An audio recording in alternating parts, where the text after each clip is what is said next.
श्री गुरु चरण कमलेभ्यो नमो नमः। बहुनाम जन्म नामन्ते ज्ञानवान प्रपद्यते वासुदेव सर्वमिति सा महात्मा सुदुर्लभा। आत्मदर्शन अमृतवाणी 2209। भगवान ने संसार छुड़वा दिया, सारे बंधन तुड़वा दिए। यह तो बहुत ही अच्छी बात हुई, पर अब शीघ्र उनसे संपर्क हो जाए तब तो ठीक है, वरना कहीं के नहीं रहेंगे।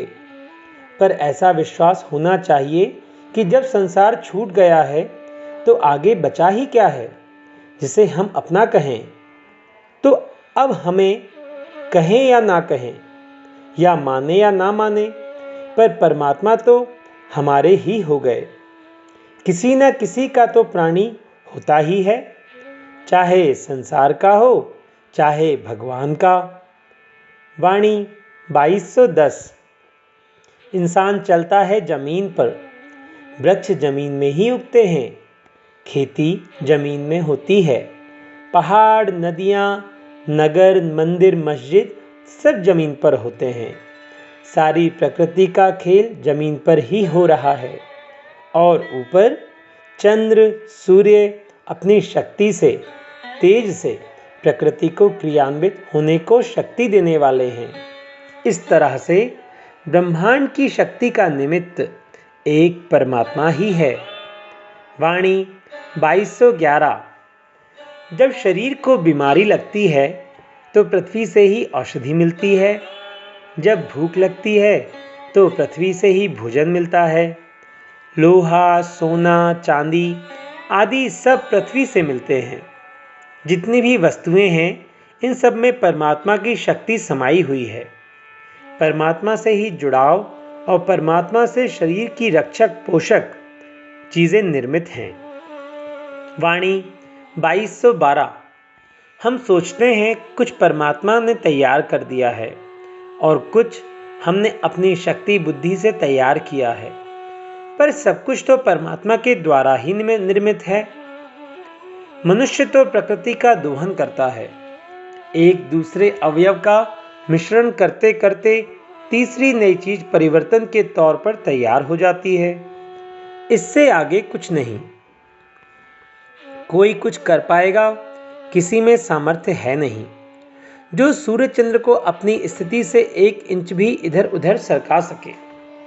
वाणी 2213। व्यक्ति जहां बंध जाता है वे बंधन झूठे हैं। ऐसा मान लिया जाता है कि अमुक जमीन इमारत व्यक्ति मेरे हैं। यह सब ना मेरा है ना तेरा है, सब परमात्मा का है। वे चाहे जिसे जैसा बना दें, जब तक रखें ध्यान रखें, एक क्षण भी किसी से भी संबंध हो नहीं सकता। जब अपने शरीर में दर्द होता है तो उसे स्वतः ही सहना पड़ता है। लोग पैसा खर्च कर सकते हैं, सेवा कर सकते हैं, पर दर्द नहीं बांट सकते। वह तो स्वयं ही भोगना पड़ेगा। वाणी 2214। जब यहाँ हर प्राणी स्वतंत्र है, सबसे अलग है, तब दूसरे को जबरदस्ती कैद करने रखने की क्यों मन में आती है? बस कारण यही प्रतीत होता है। इस तरह से व्यक्ति अपने को दूसरे का मालिक साबित करना चाहता है और परमात्मा की सत्ता को झूठा कर देना चाहता है। क्या किसी को यह भी नहीं मालूम कि परमात्मा शांत चुप हो जाए तो त्रिलोकी सत्ता भी शांत हो जाए? वाणी 2215। अपना तो एक ही काम होना चाहिए, वह है परमात्मा की सत्ता को स्वीकारना। जब तक हम ऐसा नहीं करते तब तक हमारी चाल ऐसी रहेगी जैसे पृथ्वी के आधार के बिना हम चल रहे हों। आखिर कभी इधर कभी उधर लुढ़कते रहेंगे, और कुछ भी हो गिरेंगे तो पृथ्वी पर ही। पृथ्वी का स्वभाव है वह जड़ चेतन सबको अपने ही आश्रित किए है, बिना आधार के कुछ भी नहीं। वाणी 2216। मेरा मन हरि गुणगान में मस्त रहता है। मुझे पता ही नहीं चलता कि कब सुबह से शाम हुई, कब सर्दी से गर्मी और गर्मी से बरसात आ गई। ना दिनों का पता लगता है, ना महीनों का, और साल का ऐसा ही होता है। भगवान की मस्ती में जीवन गुजर जाता है, पर कुछ भी पता नहीं चलता। आखिर ऐसे ही मौत करीब आ गई, जीवन समाप्त हो गया। कभी दुख दर्द समझ नहीं पड़ा।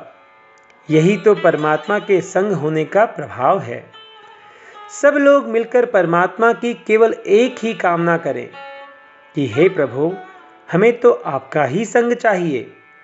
शेष आगे किसी भी झंझट में हमें आप ना पहुंचाना। हाँ, देखते हैं कि माँ की गोद में लेटे लेटे बालक चलने लगता है, बोलने लगता है। माँ इतना होने के लिए कितना कष्ट सह लेती है। तब परमात्मा तो सारे प्राणियों का सदा सदा का भार अपने पर लिए रहते हैं। इस तरह ध्यान रखें, हम सबका जीवन किसी बड़ी हस्ती के आश्रित होकर पनप रहा है, चल रहा है, और वह शक्ति है परमात्मा। थोड़ा बहुत कर लेने के बाद जैसा हम सोचते हैं कि ये सारा हमारी बुद्धि का कला कौशल है, और दूसरा, एक ही क्षण दुख दर्द होने पर, लौकिक वियोग होने पर रोना आ जाता है कि मेरे द्वारा तो कुछ भी नहीं हो रहा, वरना यह असहनीय दुख दर्द क्यों आता। इसका अर्थ है कि किसी के दूसरे के द्वारा यह सब संचालित है। वाणी 2219। यहाँ कुछ भी बनने पर ना तो अपनी प्रगति समझनी चाहिए और बिगड़ने पर अपनी अवनति नहीं मानना चाहिए।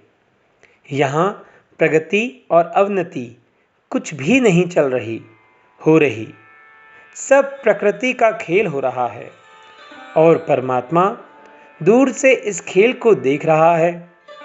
हम तो ऐसे ही सबका आनंद लेते रहें, चाहे बने या बिगड़े। अरे, जब तक रहें तब तक आनंद ही माने, कभी निराश ना हो, क्योंकि सब साज समान उन्हीं का है। श्री गुरु चरण कमलेभ्यो नमो नमः। सभी को दंडवत प्रणाम।